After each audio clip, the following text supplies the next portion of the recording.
Good morning viewers. இன்றைக்கி நம்ம என்ன பார்க்க போகிறோம் அப்படின்னா, வேலைக்கு அவசரமாக போகக்கூடிய பெண்களுக்கு ஒரு சில டிப்ஸு. காலையில் வேலைக்கு போகிறதுக்கு முன்னாடி நமக்கு சவாலாக இருக்கிறது குக்கிங் தான். அந்த குக்கிங்கில் என்ன பார்க்கலாம் அப்படிங்கிற ஒரு சின்ன டிப்ஸை நான் சொல்கிறேன். ஸோ ஃபஸ்ட்டு என்ன அப்படின்னா, ரைஸ் வைக்கும்போது கவனிக்க வேண்டியது என்ன அப்படின்னா, இப்போ குக்கரில் நம்ம ரைஸ் வைக்க போகிறோம் அப்படின்னா, குக்கரில் ரைஸை வச்சுட்டு அதில் ஃபுல்லாக விசில் அடிக்கிறது வரைக்கும் நம்ம வெயிட் பண்ணண்டாம். நிறைய பேர் என்ன பண்ணுவாங்க அப்படின்னா, 1 விசில் 2 விசில் 3 விசில் 4 விசில் அந்த எந்த ரைஸ் யூஸ் பண்ணுறோமோ அதுக்கேற்ற மாதிரி டைமை கணக்கு பண்ணி அல்லது விசிலில் கணக்கு பண்ணி வைப்பாங்க. ஆனால் நான் உங்களுக்கு சொல்கிறேங்க ஒரு ஈஸியான டிப்ஸ்.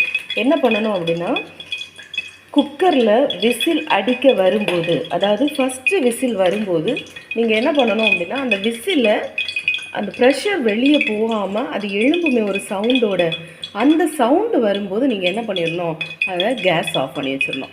இந்த சவுண்டு எப்போ வரும் அப்படின்னு கேட்டிங்கன்னா, நம்ம கேஸில் ஃப்ளேமில் வச்சு ஒரு 20 or 25 மினிட்ஸில் வந்துடும். அது எந்த ரைஸாக இருந்தாலும் சரி, செங்கல்பட்டாக இருந்தாலும் சரி, சிஓவாக இருந்தாலும் சரி, நார்மல்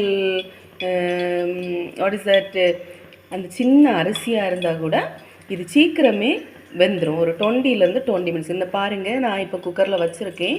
கரெக்டாக அது வரப்போகுது. இந்த பபிள்ஸ் வர மாதிரி இருக்கலாம். இதில் வந்து அந்த சவுண்டு வந்து ஊசுனி ஒரு சவுண்டு வரும்.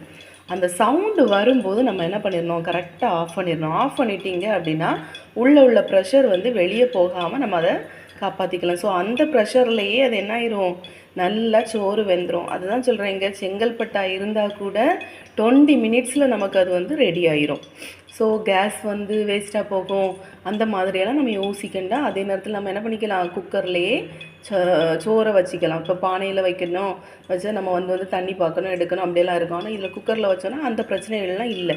ஸோ அதை ஒரு பர்னரில் நம்ம வச்சுட்டோம் அப்படின்னா அது அதுக்கு பாட்டுக்கு ஒரு 20 மினிட்ஸில் வெந்துடும். ஸோ அதை நம்ம ஆஃப் பண்ணி வச்சுட்டு அடுத்து நம்ம செய்ய வேண்டிய வேலைகள்லாம் படப்பட செய்துட்டோம் அப்படின்னா குக்கிங் ஒரு விஷயமே இல்லைங்க.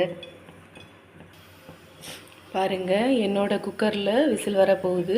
ஸோ ரைஸ் வந்து ஃபஸ்ட்டு விசில், ரைஸ் குக்கர்லேருந்து ஃபஸ்ட்டு விசில் வர்றதுக்கு டைம் ஆகிட்டு. ஸோ இது நான் எப்போ வச்சேன் அப்படின்னா, கரெக்டாக ஒரு 6:15க்கு தான் நான் இன்றைக்கி சோறு வச்சேன். கரெக்டாக ஒரு 6:35 ஒரு 40 அதுக்குள்ளே எனக்கு வந்து என்ன ஆகிட்டு, விசில் வர தொடங்கிட்டு. பார்த்தீங்களா, இந்த சவுண்டு கேட்கும். இந்த சவுண்டு கேட்டுட்டு அந்த மேலே உள்ள விசில் வந்து லைட்டாக எலும்பு தொடங்கும். ஸோ அந்த எலும்பு தொடங்கும் போது நீங்கள் என்ன பண்ணிடணும் அப்படின்னா, குக்கரை ஆஃப் பண்ணிடணும். ஓகேங்க, இன்றைக்கி இதுதான் என்னோடய டிப்ஸு. இதை நீங்கள் ஃபாலோ பண்ணி பாருங்கள். கண்டிப்பாக உங்களுக்கு டைமும் சேவ் ஆகும், கேஸும் சேவ் ஆகும். தேங்க்யூ.